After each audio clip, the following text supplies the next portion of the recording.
Today, the Cowboys are trying to break the losing streak. An Eagles win keeps their playoff hopes very much alive. When it's time for showtime, it's time to put on the show. Wentz firing. It's caught. Greg Ward. If he catches for Wentz, he's going to dance in. Touchdown. Caught in the end zone by Sanders. Elliott broke through. All they got to do now is go to Philadelphia next week. Eagles 7-7 on the season. Bring on the Cowboys.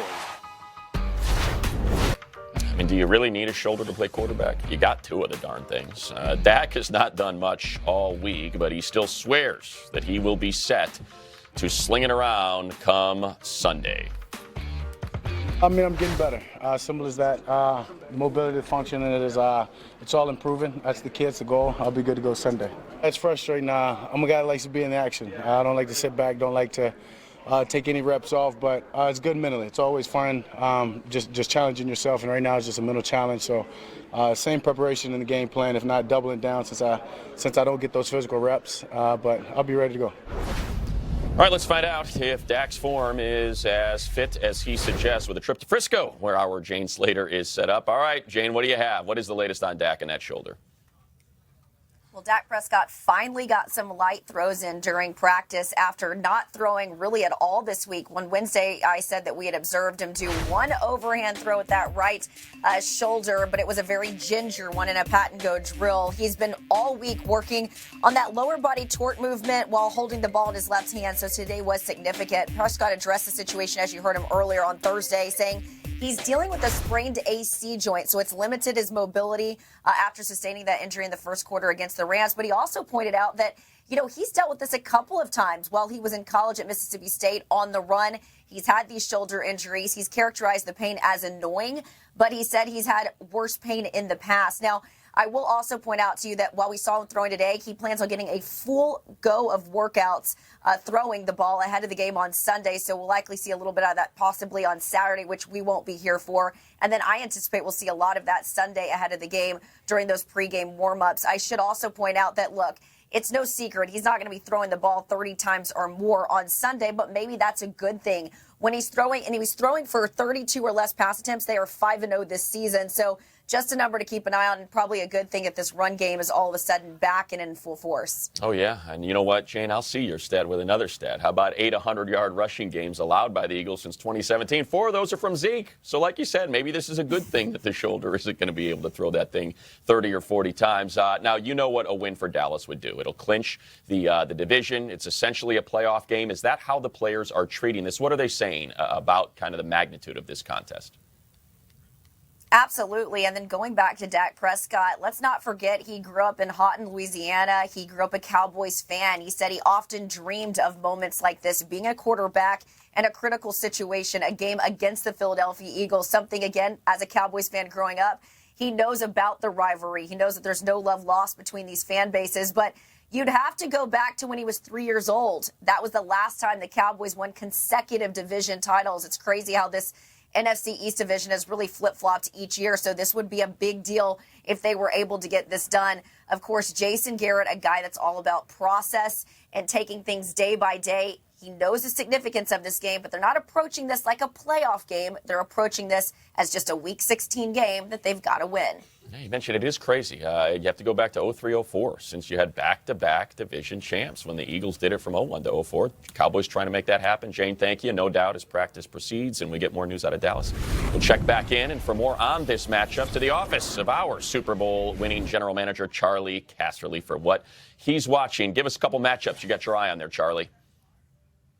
Hey, let's start with the Cowboys against the Eagles front. Can the Cowboys run the ball and be successful? They have to.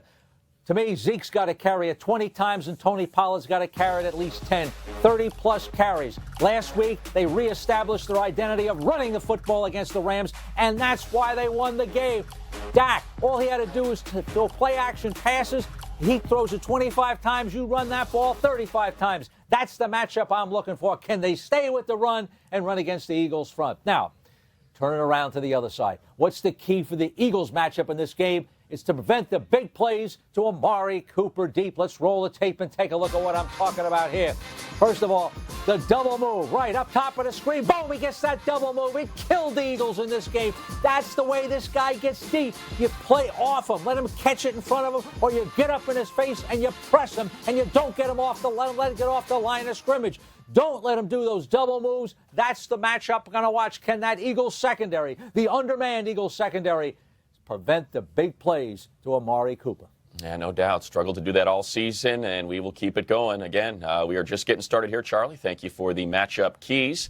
And as we focus on a couple other contests, how about a highlight rewind? As you have the Vikings and Packers earlier this season, you see Brett Favre there with Bart Starr's widow, Sherry, as a matter of fact, as he was honored at halftime.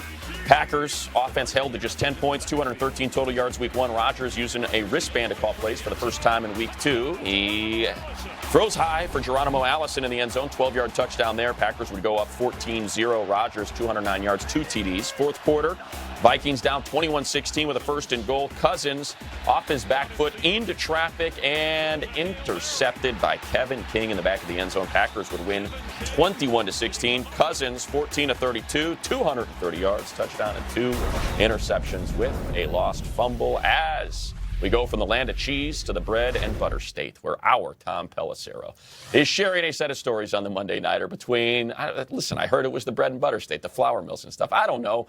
What's going on with the running backs, Tom? What does this rotation look like?